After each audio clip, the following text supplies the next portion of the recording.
Everyone, welcome back to the channel. If you're new here, we're a family of 4 who hit the road and traveled across North America. In this video, we're taking you on a journey through what RVs we've owned, the lessons learned, and what our current rig is and why. But after trying out different rigs, which one do we currently own and why? Stick around to find out.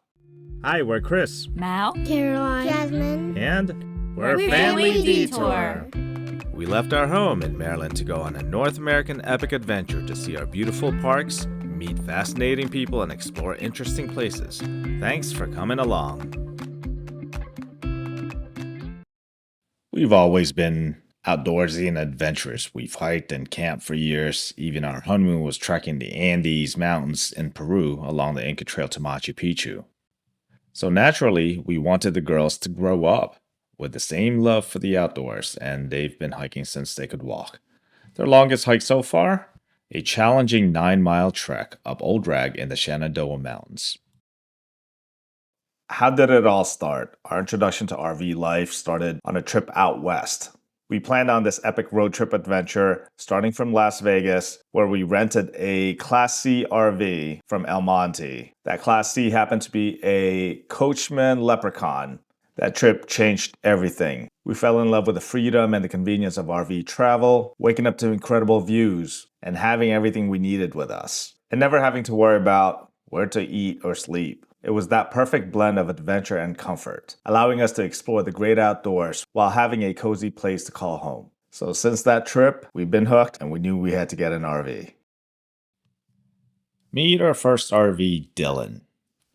We were hooked after our trip out west in our rented Class C, but with parking restrictions at home and a desire to start small, we turned to trailers. Our research led us to Nucamp, a brand known for its high-quality craftsmanship, lightweight teardrop trailers, and a European-inspired design. While they've been making smaller models like the Tab 320 and the Tag trailer, 2018 was the first year they released the Tab 400, their biggest model yet. So Dylan was an 18-foot trailer with about 22-gallon freshwater capacity, 18-gallon gray tank, 12-gallon black tank, 4.7-gallon propane tank. Sleeps about 3 technically, but we squeezed our kids in the dinette since they were still small. And then you have the main bed, which is between a double and a queen size bed. Again, it has a European design interior with Amish quality build. It came with about 200-watt solar with 220 amp hour AGM house batteries, and the best thing about it was that it had all the heating system, so it heated the water as well as the main heating source, and it was fairly a good, well insulated unit. In addition, it had the heated floors using that Aldi system as well. The 2018 Nucamp Tab 400 won us over as our first RV. It was compact, lightweight, and packed with everything we needed. But as first-time towers, we had a lot to figure out with weight distribution, hitches, towing capacities, and the challenge of backing into campsites. Our vehicle wasn't up to par for the tongue weight, so we had to upgrade. It was a steep learning curve, but the experience was well worth it. So now looking back, the Tab 400 was really the perfect entry into RV life for our family, even with its challenges. Eventually, we outgrew it and decided it was time for something bigger for the next phase of our RV life. So what did we like about Dylan? We love the queen-size bed with a large stargazing window right above it.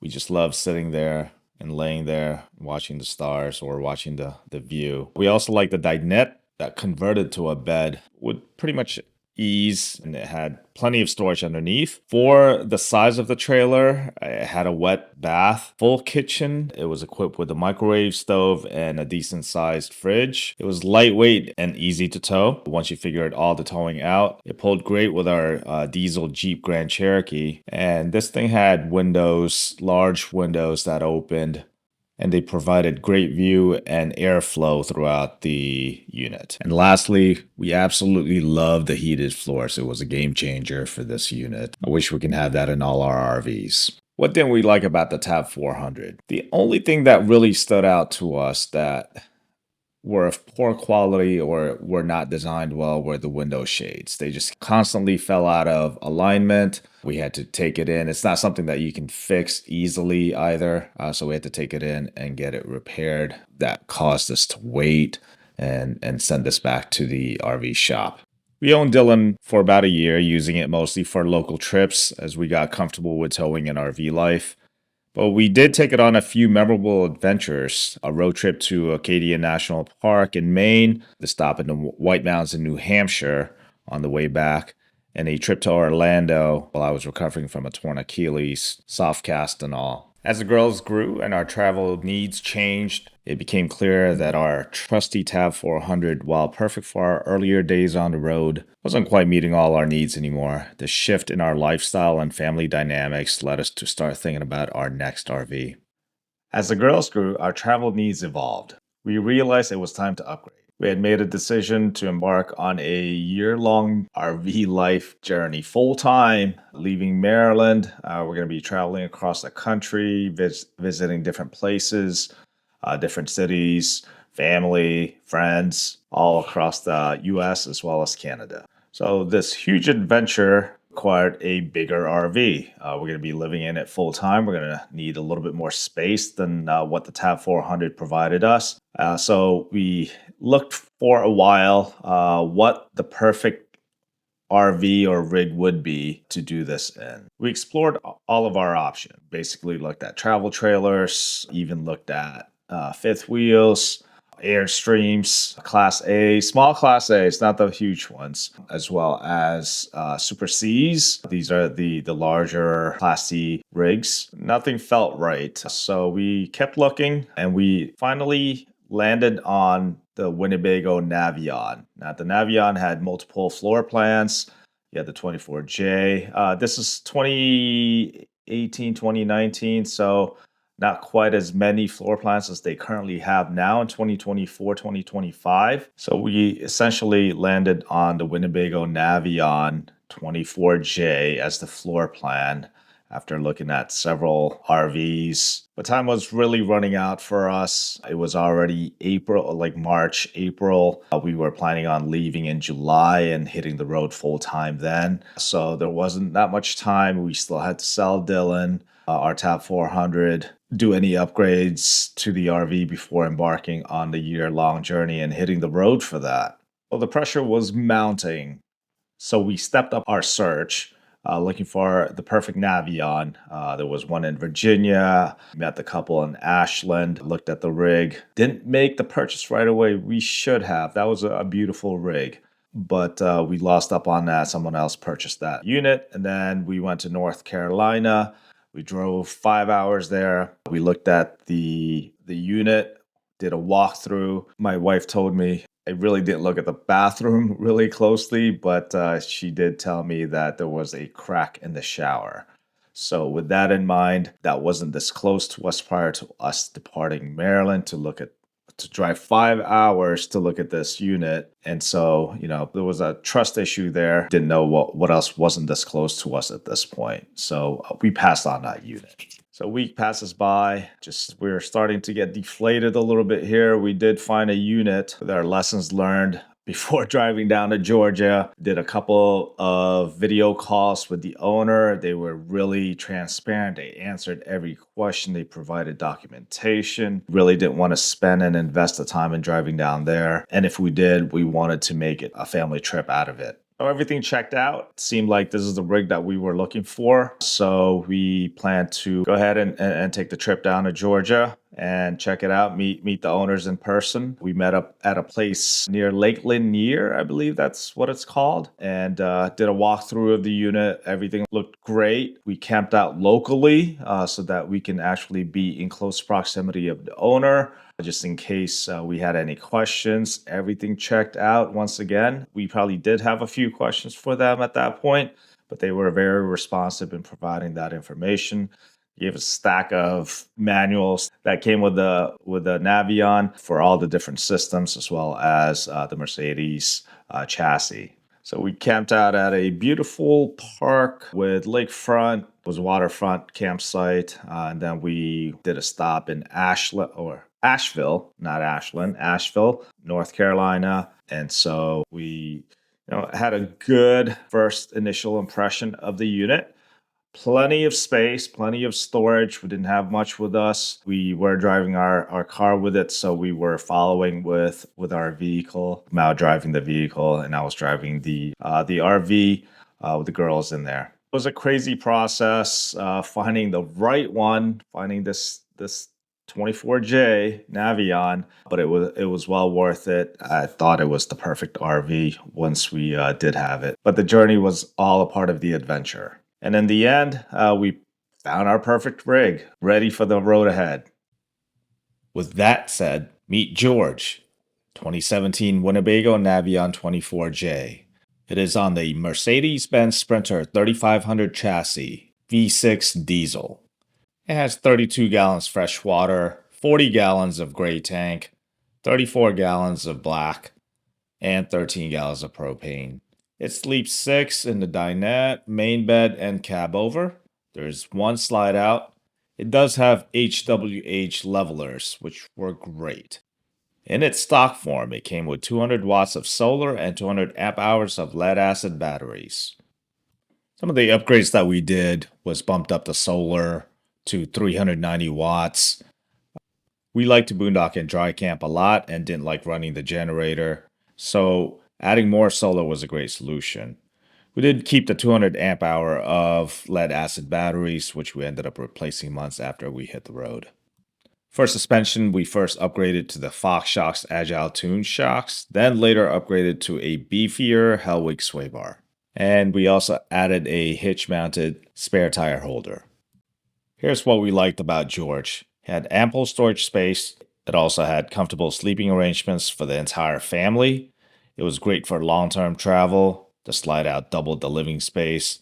And the Sprinter chassis was quiet and handled the weight very well. And what we disliked was a major transmission failure at 11,500 miles while crossing from Minnesota to Montana, but luckily it was replaced under warranty by Mercedes-Benz in Billings.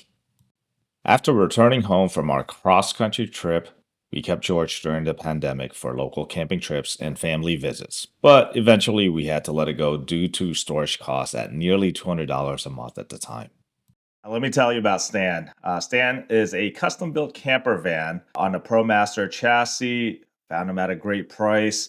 It was hours outside of Fargo, North Dakota. It was in the middle of November, though, in Fargo, also in the middle of the pandemic in 2021. Getting him shipped wasn't an option.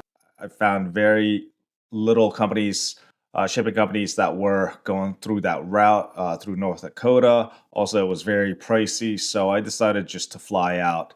Now, the flight out was very surreal. It was my first time flying out since COVID started, so that was a very surreal experience. Now, Stan the van was meant to be a trial to see if a camper van suited our lifestyle. Kept George, our Winnebago Navion, during this time. And after several months, we had decided that it was time to find George a new home. Now, we had Stan for about a year after making several upgrades to it before transitioning to what we call our compromise RV. This is merging the best of both worlds from George having a fully built out RV and Stan a custom built camper van. Meet Stan. Stan is a 2014 Ram Promaster 2500 custom adventure van. Has a full kitchen, 2 passenger seats, a removable fridge, 2 tanks under the kitchen sink, 5 gallons for the fresh water and 5 gallons for the gray tank. It only sleeps 2, so that was a problem. It had 200 watts of solar, as well as 200 amp hour of AGM house batteries, along with a Propex propane heater that runs on that 4.6 gallon tank. Now, some of our upgrades, lights. We changed a lot of the exterior lights to LED lights. We added camp lights that surrounded the whole van sides and the rear to help us load cargo, as well as light up the area when we're camping. We added a light bar, changed the headlights to LEDs, including the high beams. We updated the stereo, added another window on the sliding door. Got some bug screens for both the sliding door as well as the rear door. Added 4-season window covers. We added a battery isolator to charge the house batteries when the engine is on. And we added a backup or rear camera. Now, what did we like about Stan? It was small and nimble. We could park it in regular parking spaces. It fit in the driveway. The floor plan was open and it had plenty of room for cargo and storage, and overall the simplicity of the systems. Now, from the get-go, we had some issues with this rig. It had a loose battery connection. The oil cooler failed. We needed a full brake overhaul. It was high mileage and the serpentine belt shredded. And then also, it does not have the bathroom, which was a big issue with Mao and the girls.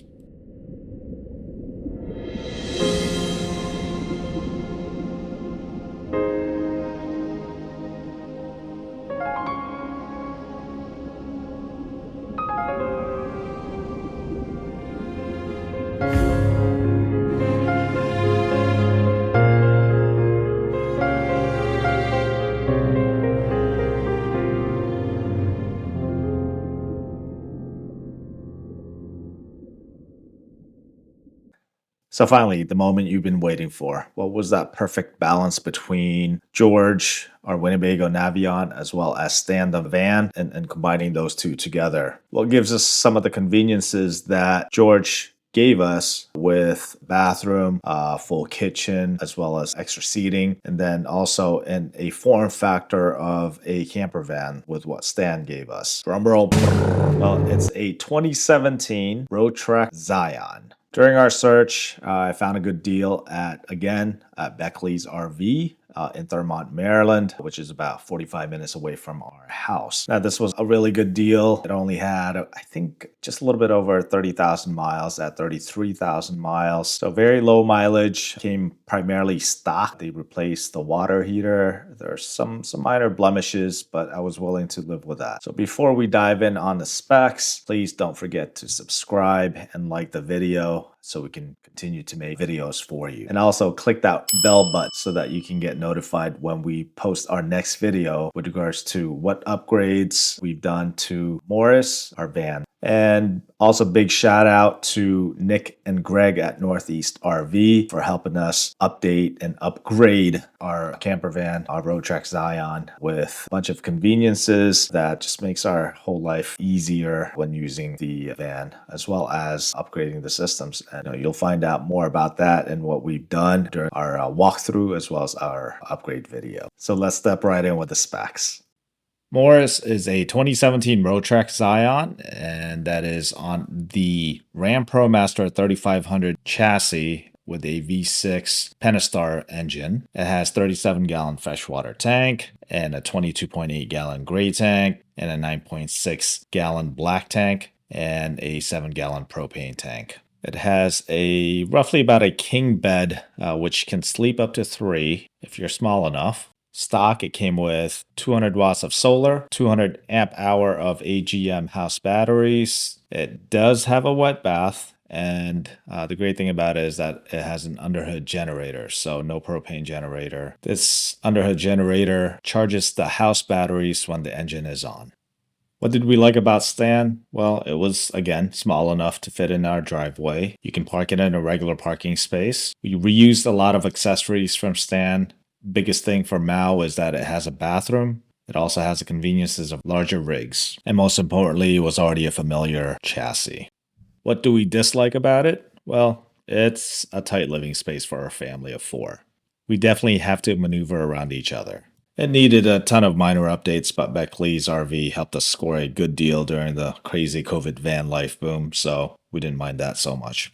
We've now had Morris for nearly about 3 years, and it's the perfect mix of space and mobility for us. Yes, it's a little tight, but we try to make it work. Stay tuned for a future video where we'll do a walkthrough and a deep dive on the upgrades we've done on Morris. You won't want to miss it, so hit that subscribe button and hit the bell button for notifications. Till then, safe travels, and we'll see you on the road.